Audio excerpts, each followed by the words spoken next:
Hi, everyone. Good afternoon.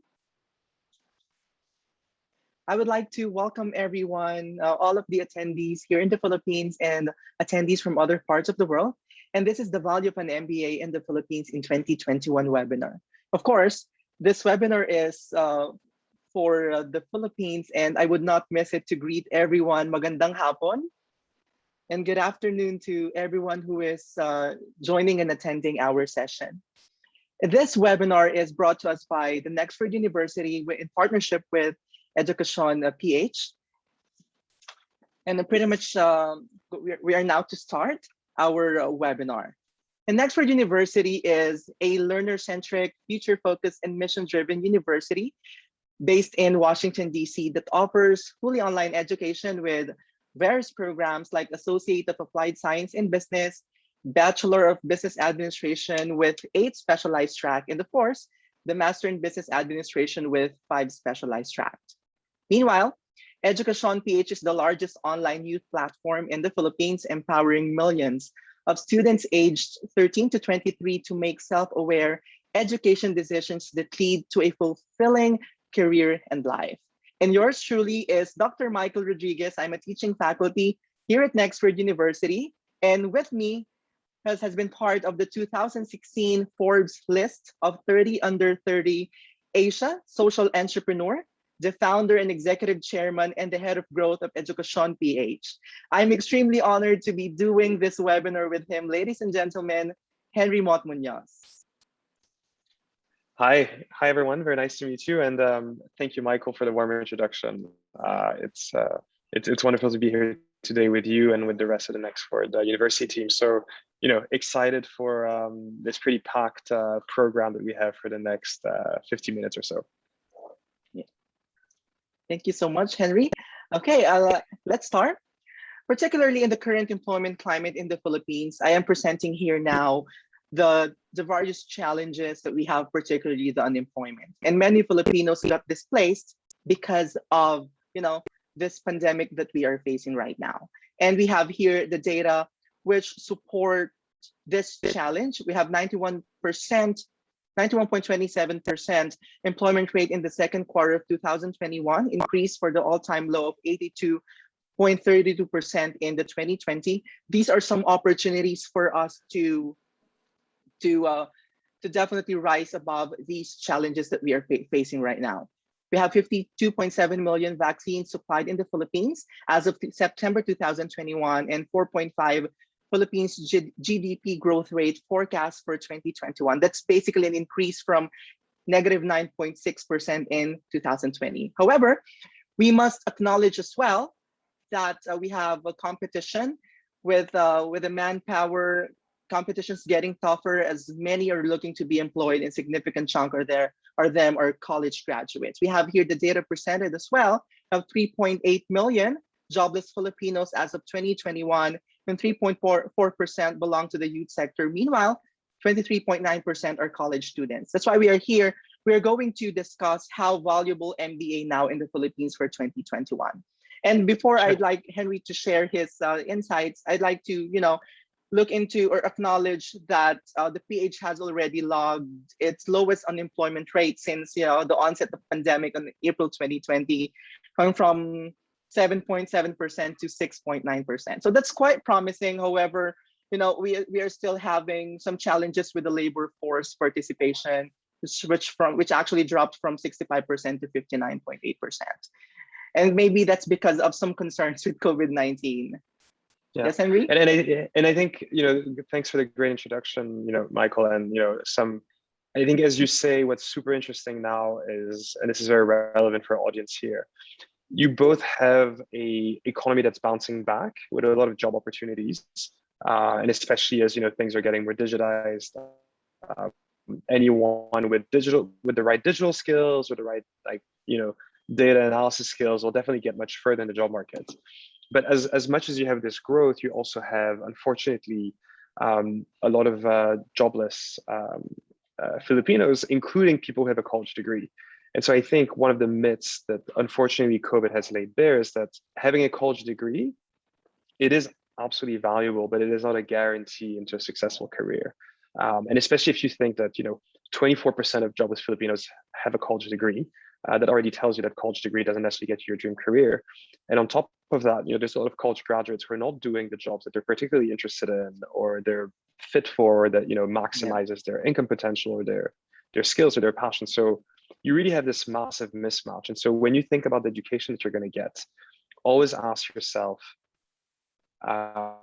it's not just about ticking a box. It's not about saying like, oh, now I'm a college graduate and I have a post-graduate degree, but it's going to be a lot about understanding, where does this put me in the bucket of desirable candidates versus those that get overlooked and join the rank of the jobless. So it's not just about any kind of education, it's about the right fit. And which brings us to the career growth, the bachelor's degree or an MBA. Is it worth it to pursue an MBA degree in the Philippines in 2021? Why do you think so, Henry? So I think, obviously, as someone who studied for an MBA, I'm quite biased, but I think, it's almost the bachelor's degree is obviously kind of it's the hygiene factor. It's what everyone looks for. It's very tough if you show up to a job interview and you don't have a college degree. And there's a whole other conversation about whether that's a good thing or not. But the Filipino system, the culture that we have in terms of hiring is people want to see a college degree. So you should definitely always make sure that you have like a bachelor's degree for most white collar jobs, to be honest. I think what's super interesting though is, if you're in this conference, you're thinking about having an edge, right? And an edge is everything from getting the job that you want versus the job that's currently open. It's about coming in at like a higher position, or coming on top of the interview pile when compared to other candidates. And the MBA is really helpful, I would say, in three ways, which I think make it absolutely worth pursuing an MBA. The first one is the hard skills. At the end of the day, even if you take, ABM in senior high, and even if you take, business for undergrad, typically in an MBA, you will have like more specialized hard skills, whether it's around strategic thinking, whether it's around data analysis, whether it's around marketing or digital marketing. There's a lot of specialization where it's very potent. And the MBA is a very condensed way of learning. If you think about it, right, like the whole point of an MBA is it's really to prepare you for your career and really to accelerate your career growth. It's one of those programs it's really designed around the employability or around entrepreneurship, which is different from the way a bachelor's degree is, which is typically around learning, but also just maturing as a person. And you do that by spending a couple of years in college. So I think the first one is the hard skills, which are absolutely like very, very valuable. The second one is the soft skills. The traditional way that people get educated in a bachelor's degree is still very much a one-way street. It's like you sit, and now it's like an online one-way street. But whether you're Zooming in a class or you're physically showing up to an auditorium, undergraduate bachelor degrees are a lot about you sit there and you just get told things, and then you absorb it, and then you have some assignments. But the way MBAs are designed are much more about collaboration. They're much more about thinking on your feet. It's much more about almost like open book examination. Like, you're not trying to prove that you can retain basic facts. It's more show us that you can make better decisions having access to those facts. And so it's the soft skills around teamwork, around collaboration. There's a lot around very clear communication. You don't get good grades by just throwing up a lot of regurgitated class materials. It's no, can you make a point in 30 seconds, in 60 seconds? Can you convince me to make a certain decision in just one page? And this conciseness is very valuable in the world of work. And then the third thing that's so valuable about an MBA is, because you go through this transformational process with others, you get to build an extra layer of network. And obviously, it's different when you're doing things online than offline. But I've been speaking to students who've been doing online MBAs, and they're still able to build the network. They're still able to, learn from others, from peers, and build connections with them. And so I think the MBA teaches you a lot and increases your value.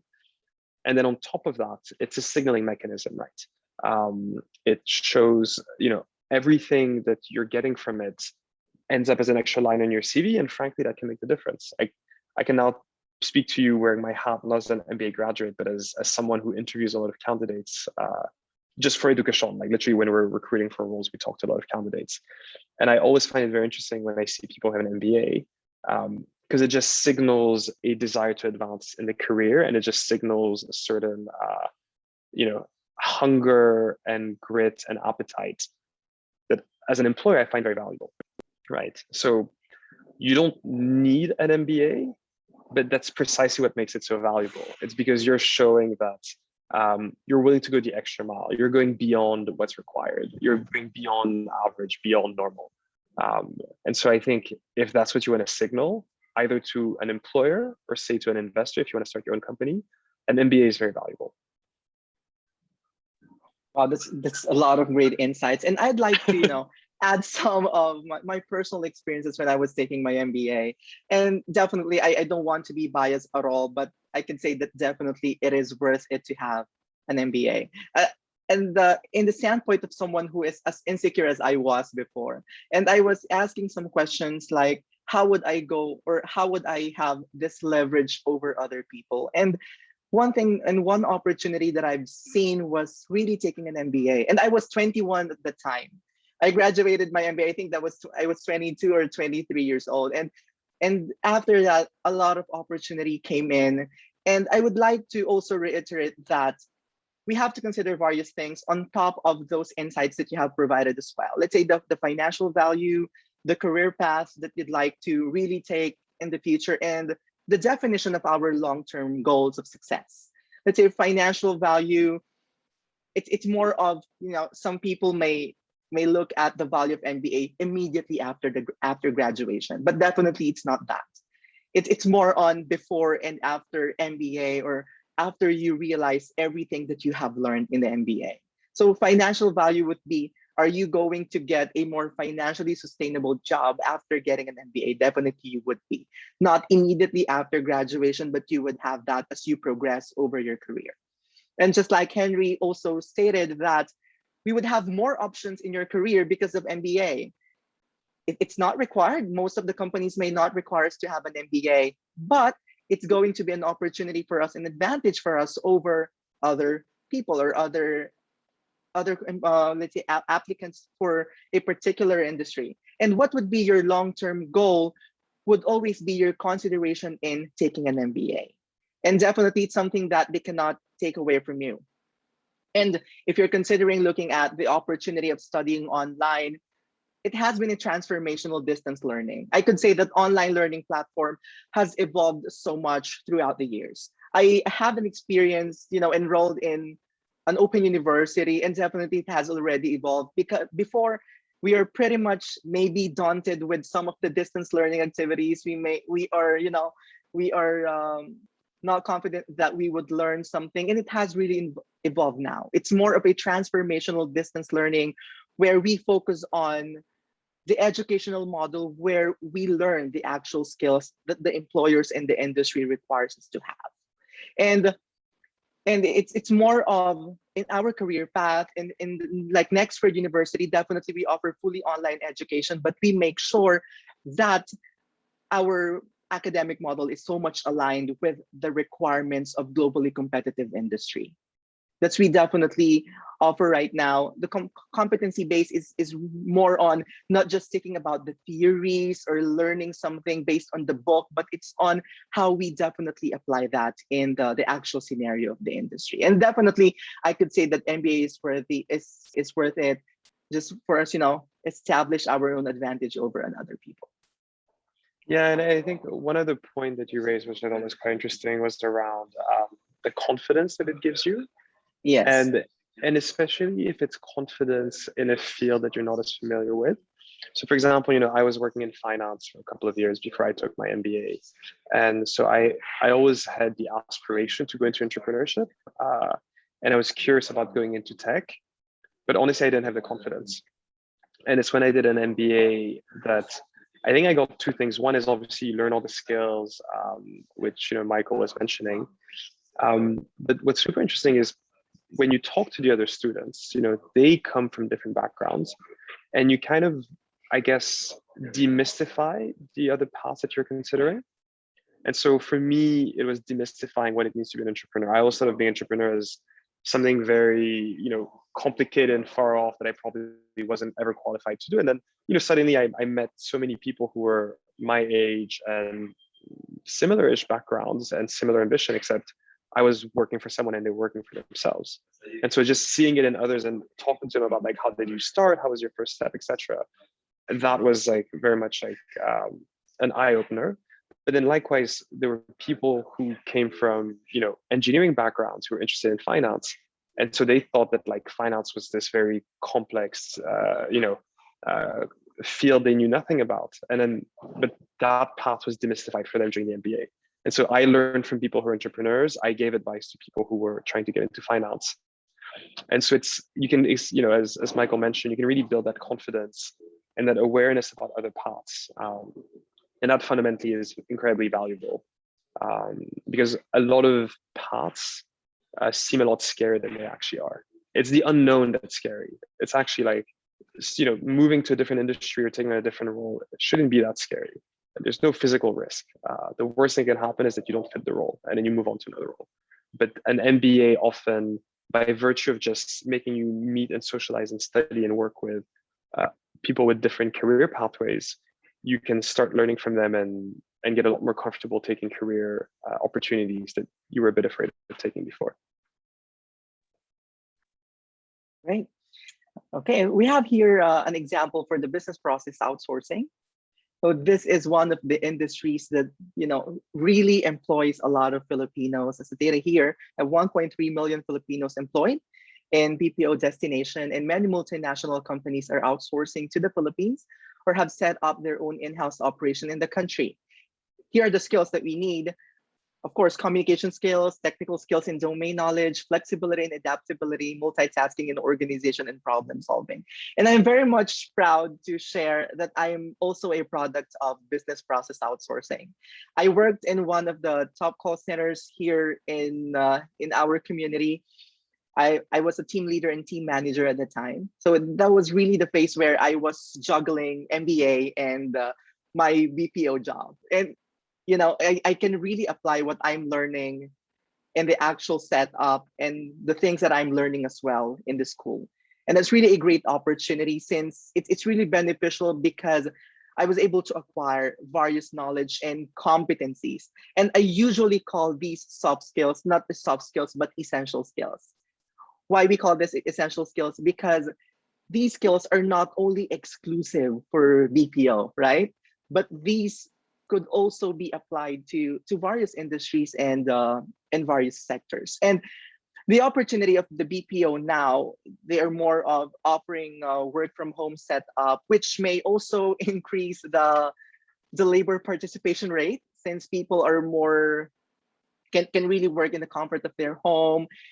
And the useful skills that I've acquired: being strategic, looking at the root cause of every problem, being prescriptive.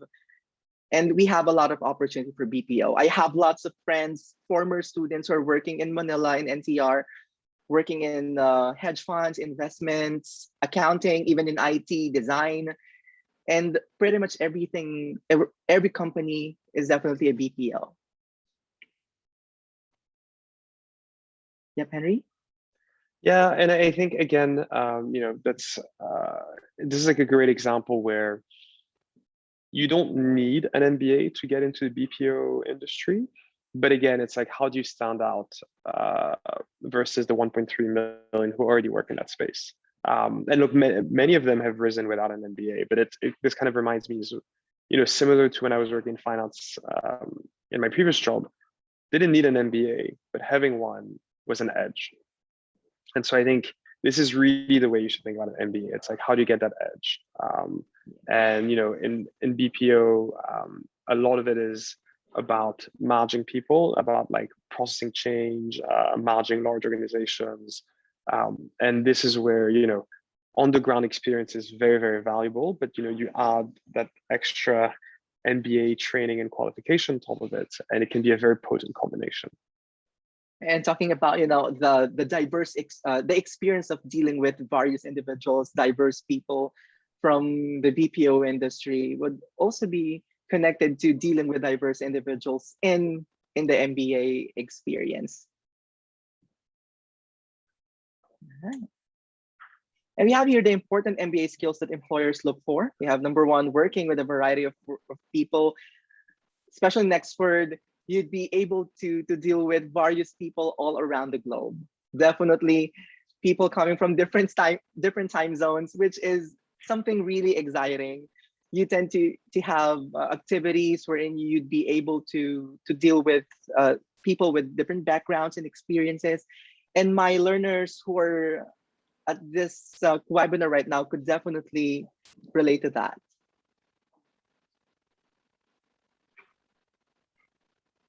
Yes, Henry?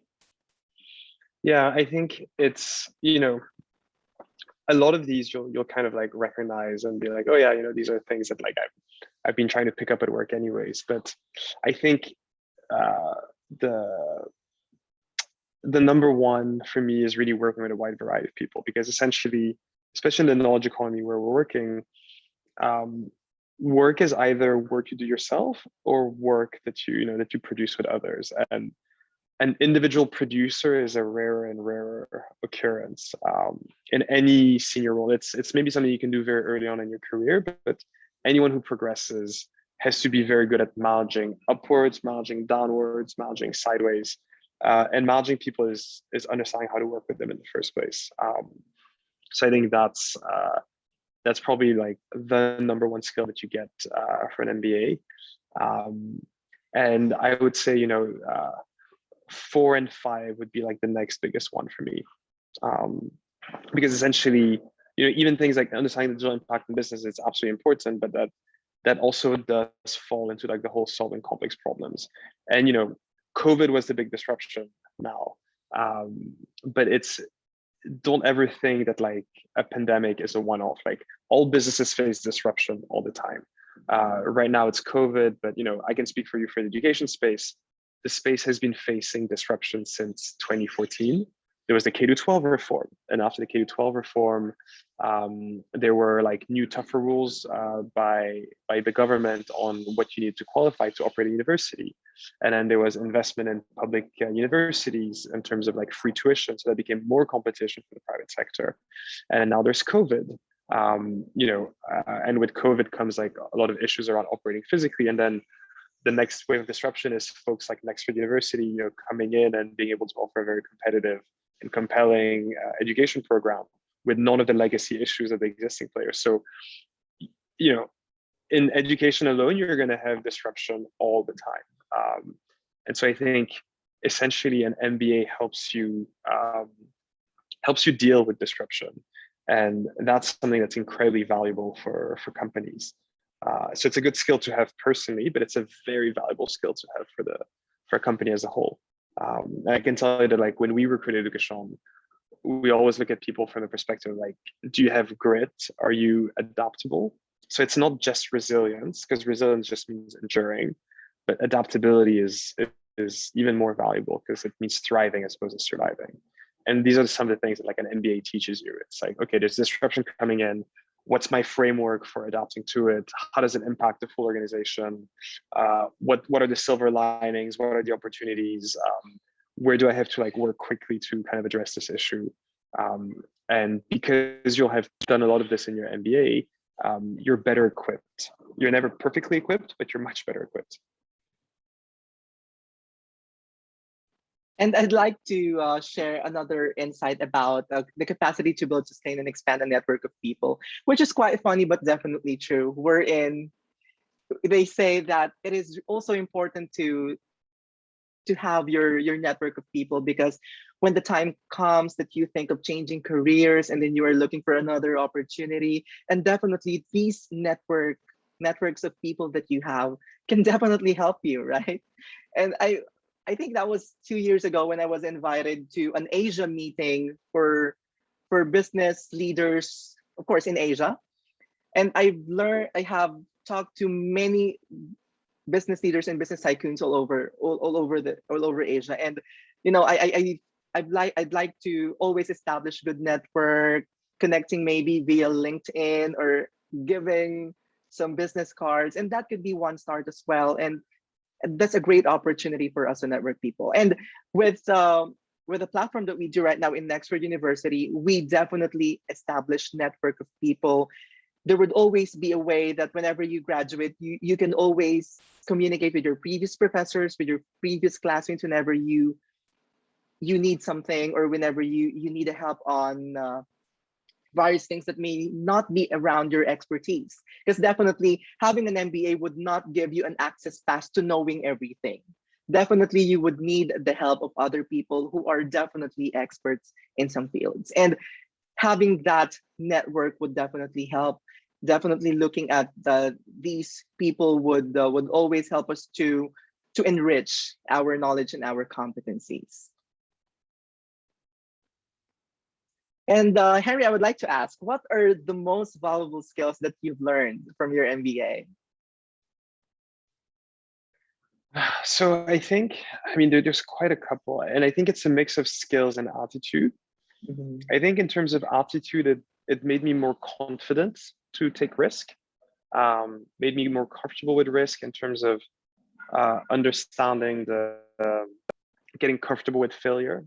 So I don't know if you'd call that a skill, but it's actually, it's very, very helpful and important. And so that's what led me into a completely different career path. So I think the first one is building confidence and being okay with failure and being much more comfortable with taking risk.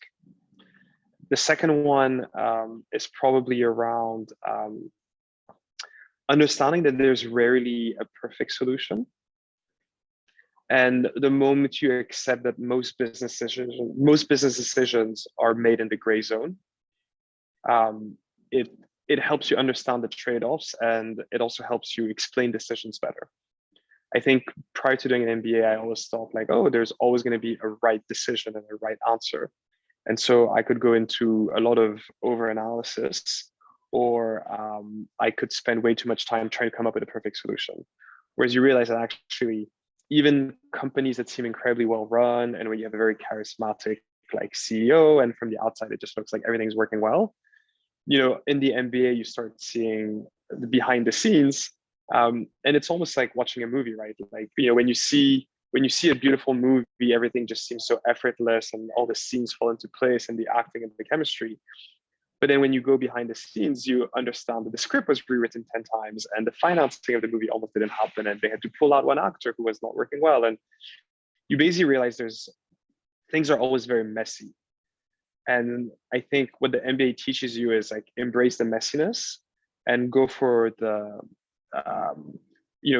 solution that has the best trade-offs, knowing that it's never going to be perfect. And that allows you to move a lot faster. And I think it's incredibly helpful.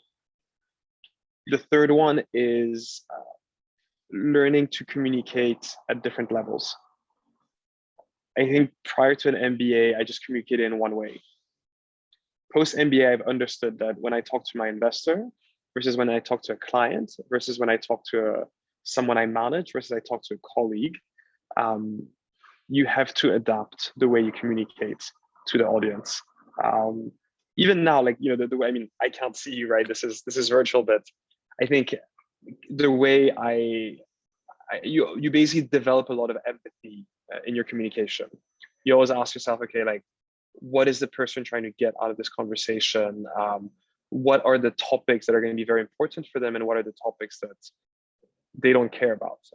And so it's really understanding who your audience is, and it's something that's incredibly valuable. And like, look, you never get it perfectly. Like, I've definitely been post MBA, like I've spoken the wrong way to an investor. I sometimes speak in a way that's too high level for some of our team members, or I dump things down too much, and you just come across as really stupid when you do that. But always having this consciousness of what's my audience, what do they actually want to find out from a conversation, and how do I deliver it as efficiently as possible?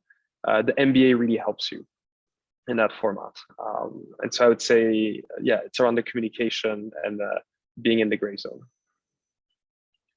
So I'll stop there. I mean, I picked up many more things, but Yeah, I'll let I Michael jump in. definitely agree. One of the things or skills that I've learned in MBA is my communication and interpersonal skills, because we really have different ways on dealing with various people, definitely inside organizations and outside organizations as well. It's more on establishing relationship through communication. And since I'm very much into research, I have learned so much on research. This was my cup of tea before I entered Nexford University. I used to present my research here in the Philippines and abroad as well. And one of the things that I really learned in school during MBA is having this research skills. And the question here is, how did MBA help me with my career? It's basically one of the requirements for you to really teach in this level in college in MBA. You really have to have this MBA and PhD. So I think that's really a given. And another thing is strategic thinking skills. You really have to look at various setup of the organization. It's not really just about deciding based on the information that you have or the raw information that you have. And MBA would teach you how to look at various layers of the organization, how each decision would impact the organization and all of its people. All right, and we have here the MBA Readiness Checklist. So for those people who are here, you may look at this list that Henry prepared for us. Have here, identify your specific career goals, research and consider options, choosing the right school, prepare time and financial resources and study, and prepare your admission applications. Henry, what are your insights about this?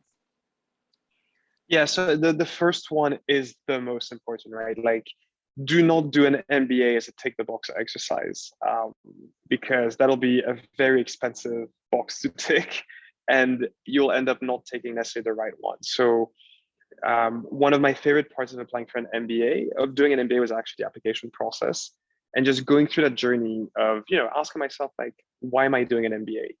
And it's valuable for, I think, three reasons. I think one, it basically forces you to better understand what you want from your career. So I remember that when I was done applying to business school, I wasn't accepted yet, but when I was done sending my application, I remember telling my family, like, you know what, it's actually really clear to me now. I'm going to leave Europe and move back to the Philippines, and I'm going to build something. But I didn't have that clarity for years. For years, I was like, oh, I'd like to move back to the Philippines, but don't really know what to do. But maybe someday in the future. And then when I was going through my MBA application process, that's as I was trying to like come up with like things to say in my application, the vision crystallized and it became a lot clearer. And so this is, don't write down what you think people want to hear. Actually do the introspection of figuring out, what do I want to do career-wise? Like, do I want to stay in the same career? Do I want to change? Do I want to stay in the same geography? Do I want to change? So really ask yourself all these questions. And it's going to be incredibly valuable for the rest of your career, even if you end up not pursuing an MBA. And the thing is, if you do end up pursuing an MBA, when you apply, it'll just be very obvious if you've done that introspection.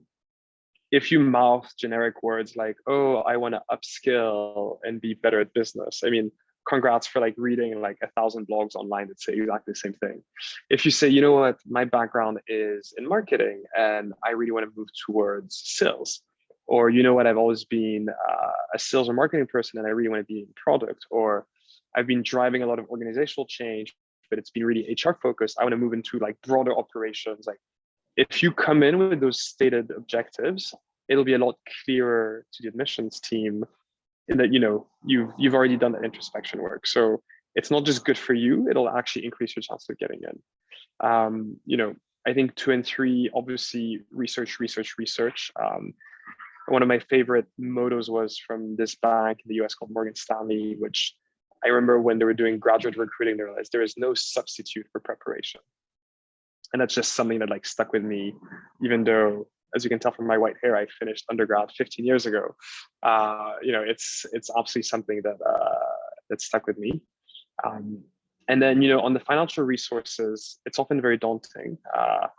Like in Filipino culture, often our parents won't pay for postgrad. That was my situation. My parents said they wouldn't pay for my MBA. And so I had to think very carefully about how to finance it. But you should think of it as an investment. I think if you think of it as an expense, it can feel quite expensive, but the moment you view it as an investment, and you know that, statistically, when people go through MBAs, they end up with like higher salary at graduation, they end up with like accelerated career trajectory. You have it's almost like a employment insurance. People with an MBA will typically always get interviews whenever they apply for jobs. Whether they get the job and whether they succeed in the job is another matter, but there's a lot of financial returns to doing an MBA. And so it's about figuring out how can you finance, and then what return can you expect. And then the fifth one, I think, is pretty obvious. It goes back to preparation. And with identifying your specific career goals, it is really important that we have this specialization in MBA. Most companies, or some of the companies, are also looking at that. If your MBA is general MBA, or your MBA has specialization. And another thing is, for your financial resources, I've mentioned this earlier, that there are financial returns or financial value in the long run, but you also have to consider the amount of money or the cost that you're going to invest in enrolling in this program. And choosing the right school is definitely one of the musts. You really have to research what you really need. What do you think are your mission aligned with the mission of the university or the school that you are looking at? And with our setup right now, like I've said earlier, distance learning is more of a transformational now. And if you would like to have a more engaging learning experience in distance learning, you may want as well to check the program that we offer. Definitely, that's part of like I've said, it's really about the competency-based education that we definitely offer. And prepare and study admissions, there might be an admissions exam, and it's really more of application questions based on my experience before. Yeah. And we have here the career development game plan. We've pretty much discussed establishing the goals, identify your strengths and weaknesses.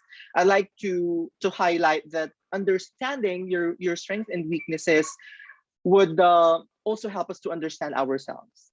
It would also help us to know how we function in various things or in various scenarios.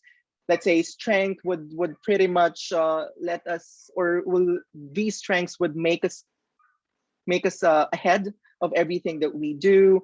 Let's say career options, we would like to narrow it down. You'd like to choose what's the best career for you, and then pretty much look at your strength as well.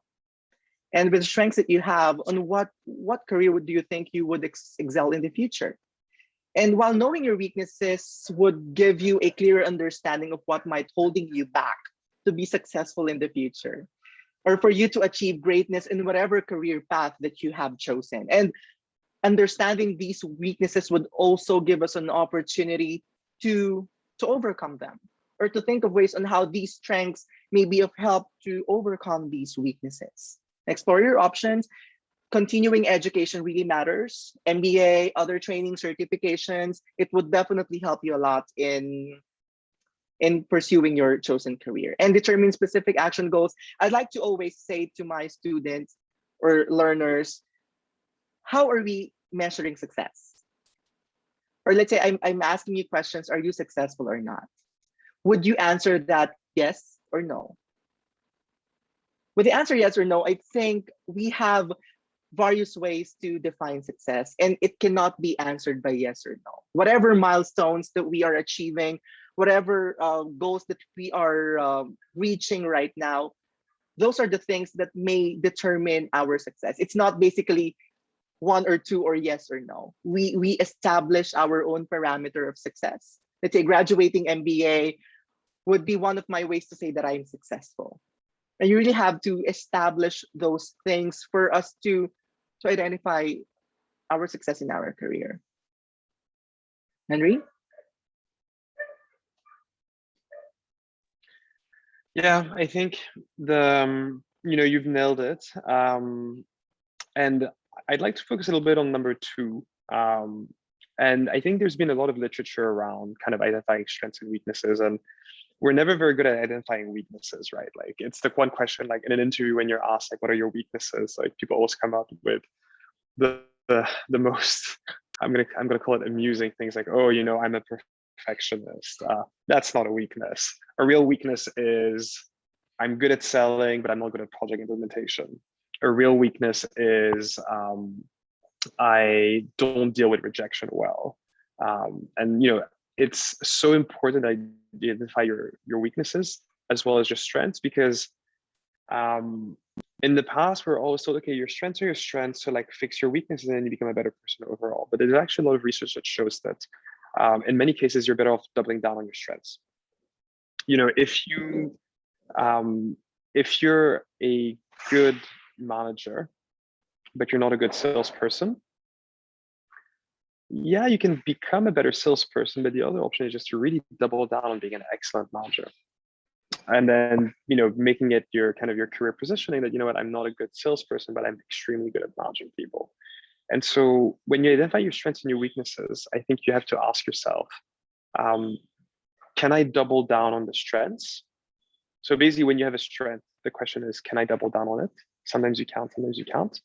And when you look at the weaknesses, ask yourself, do I really want to fix this? Is this fixable? And if it is, do I actually want to invest time fixing this?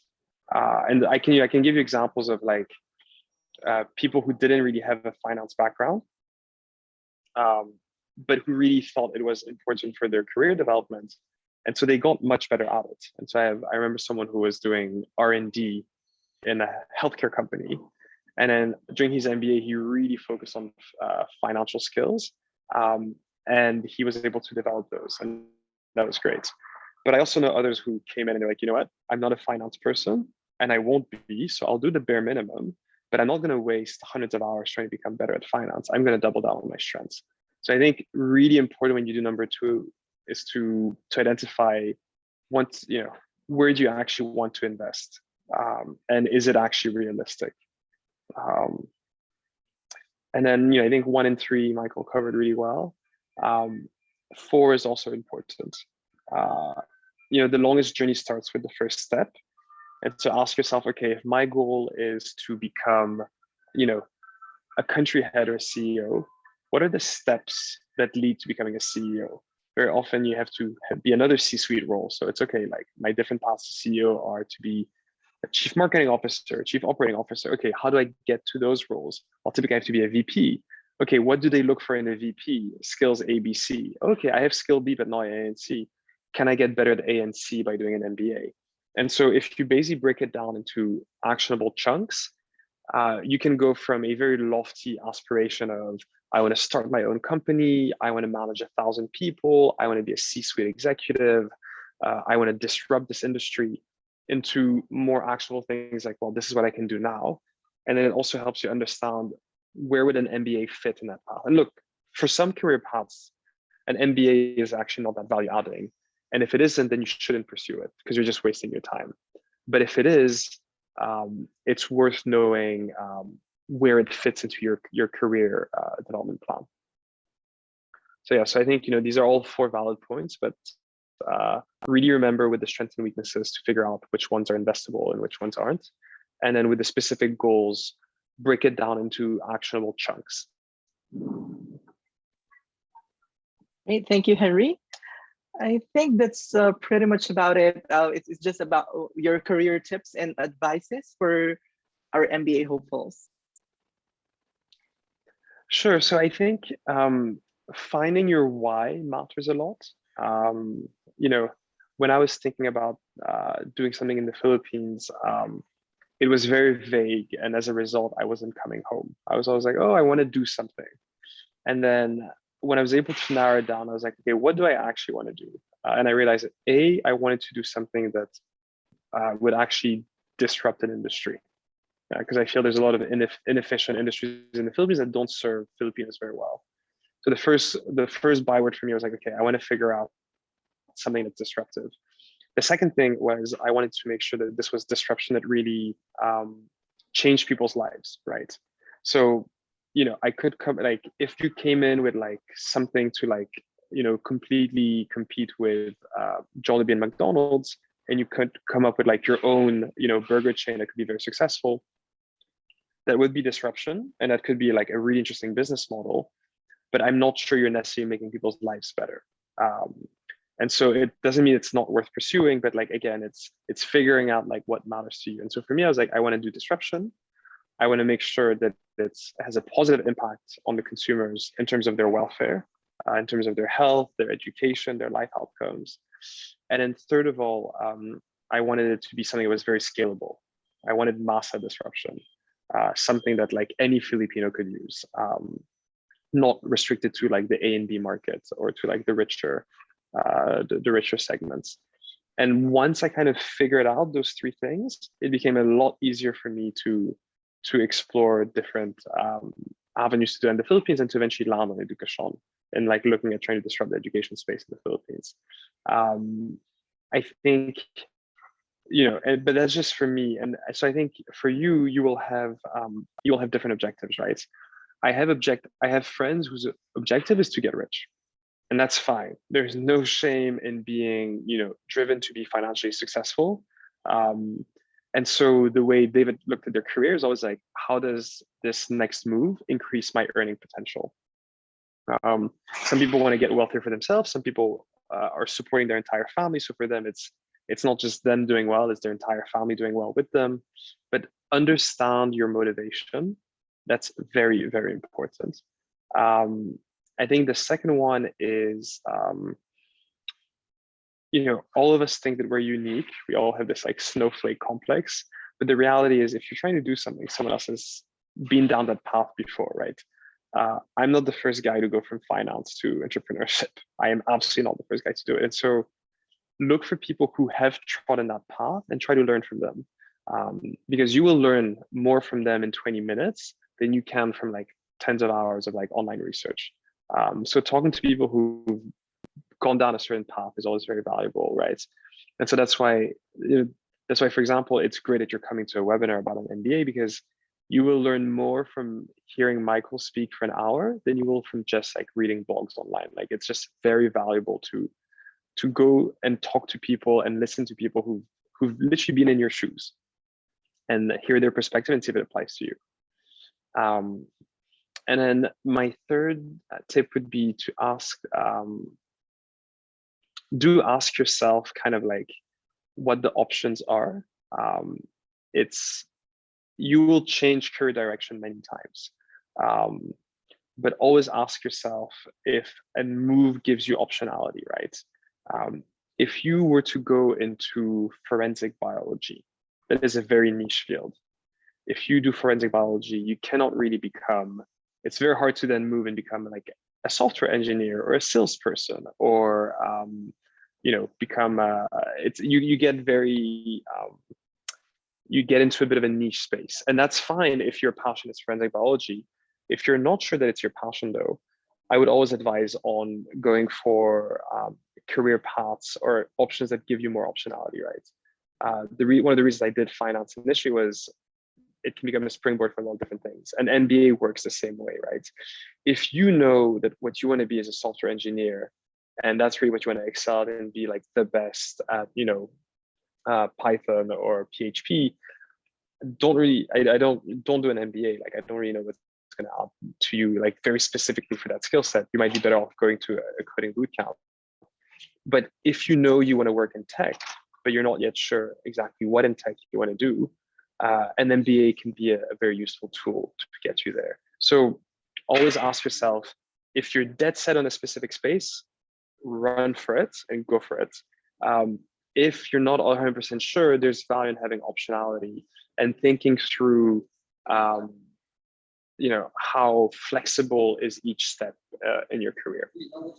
And then my final tip is, we often think that a lot of things are irreversible, and so we're afraid of like making the wrong move. The reality is like many people, will stay in a program or in a job for like 1 or 2 years. A very common tenure now is to do 2 years per job. And so frankly, if you end up doing a job that's not necessarily the thing you were dreaming of, don't quit immediately because nobody likes a quitter. But you're not tied to it for the next 50 years of your life. Like chances are, after about a year on the job, you can start applying for other jobs. And once you've done kind of 18 to 24 months, it's absolutely acceptable to then move on to the next thing.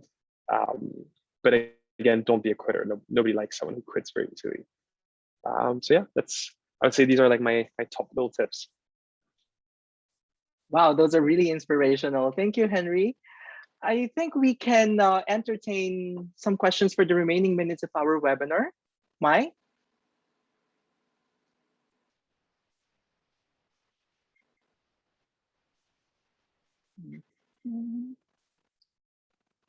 Let me just check some questions here.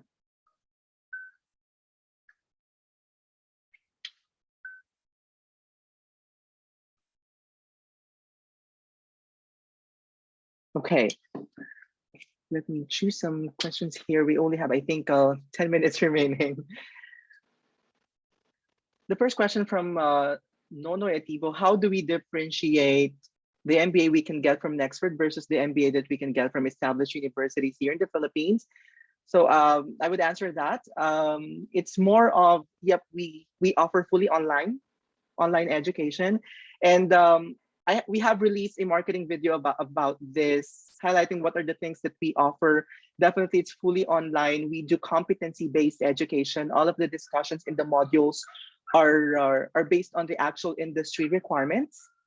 And there is really no major exams at the end and each half of the semester. Each courses are taken every month.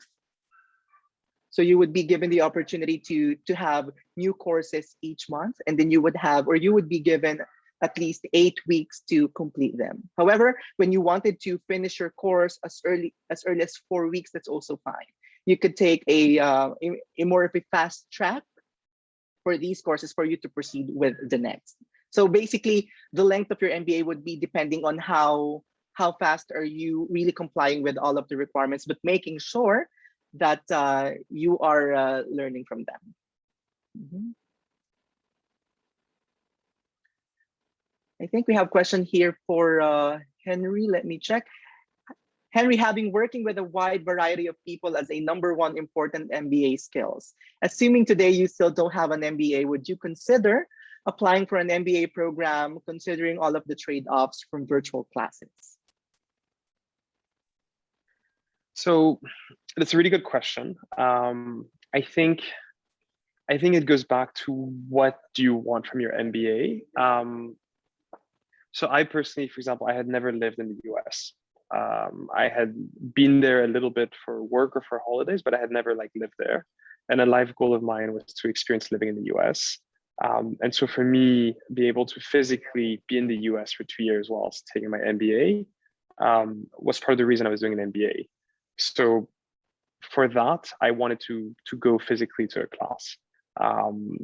But that's, again, it's a very personal preference, right? So, if you have it as a goal to live abroad, then you should apply for programs that are in person and that are physical. But I think it's a very different commitment in terms of cost and duration, right? I had to be out for a full 2 years and I had to borrow money to be able to pay living in the US, because living in the US is very expensive. So it was a completely different ballgame, if you will. So I think I cannot answer the question for you, but ask yourself,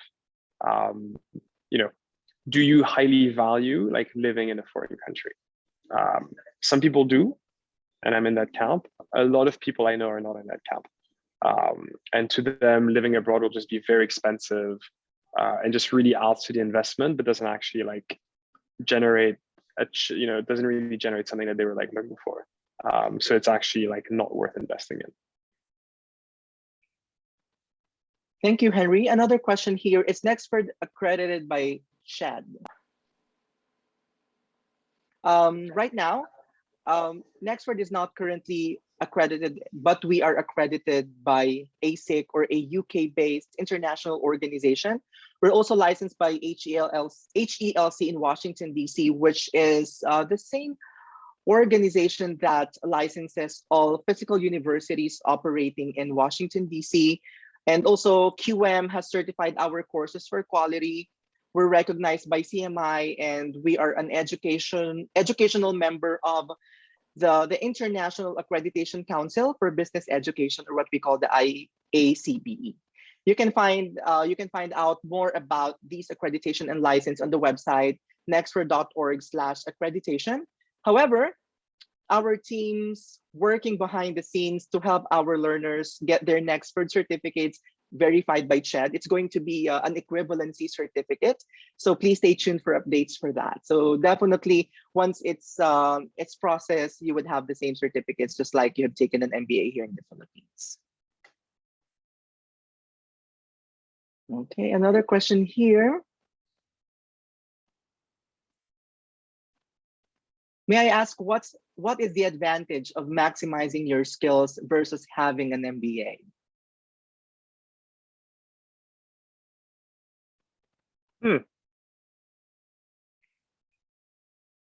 I don't know that it's a choice you have to make.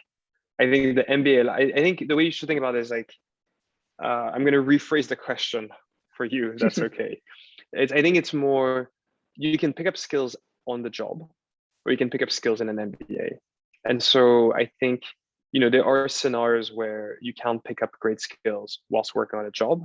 And in that scenario, then you should just keep working because you're getting paid and you're learning. So that's fantastic. And there's other scenarios where you'll find that there's specific skills that like you just won't get to pick up in your current company or in your current job. And that's when taking an MBA makes a lot of sense. But you know, the reality is you can upskill at work and you can upskill at school.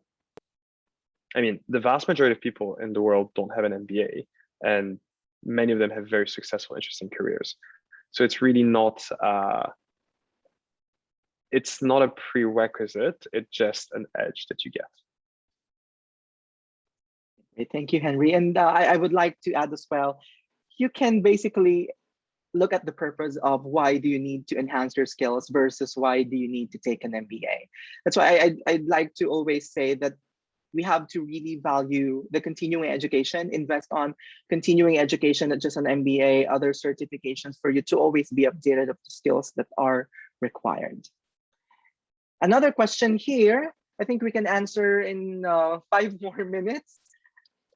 On your own perspective, which is best for BPO or call center professional industries, an MBA or master's degree in communication?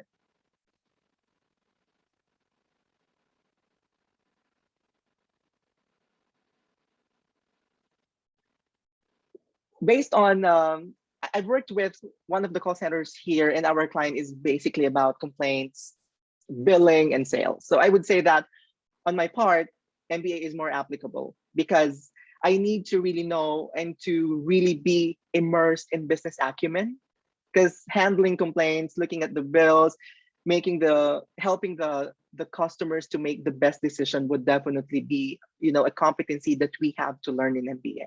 How about you, Henry? I think I'm not familiar enough with the BPO industry. I think you'd basically want to have that conversation with like recruiters and HR people in that space and understand how do they value those different degrees. There's something more universal about an MBA. I'm biased, but for example, when I get asked for advice on postgrad, I've had people who came to me saying they wanted to do like a master's in education or a master's in marketing or a master's in finance, and I typically recommend an MBA because I always tell them like, look, you can always specialize within the MBA in that field, but it's just as a degree, it's more recognized and more recognizable, and it just, you know, it can be relevant as you change industries. Whereas, for example, I remember telling someone like, okay, you want to do a master in education. What if in 10 years you don't want to be in education anymore? Like, in a way, your master's becomes a bit useless. It's just, or at least it's just not aligned anymore to your career goal. Whereas an MBA, by definition, is a very broad master's. And so again, like if you know deep in your heart that you want to stay in a field for for a very long time, then it can make sense. And if it's really recognized in that industry. But otherwise, my default is always to go for an MBA. Okay, great. Thank you, Henry. Another thing here, this would be the last two questions. I'm sorry, this is for the interest of time. I would like to ask if we are taking MBA, was it advantage to make it online or in face-to-face? I think online is just a lot easier to schedule and make happen, and it's more cost effective.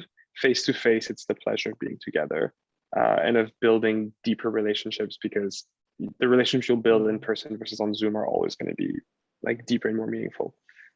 So it's around like cost, it's around efficiency and flexibility, and it's around the relationships you build. And I'd like to add as well that most of the companies definitely would not ask whether you take your MBA online or face-to-face. So I think that's both MBA, pretty much the same. Definitely when they look at your qualifications, everything that you have taken at, all of the certifications and continuing educations that you have taken, definitely it would not impact whether you take it online or face-to-face, as long as you were able to acquire the competencies needed. Like what Henry said, it's more on your purpose. Why would you like to take it face-to-face or would like it to take it online? When you like to have more flexibility, then go for online, because you can definitely look at how are you going to manage your time.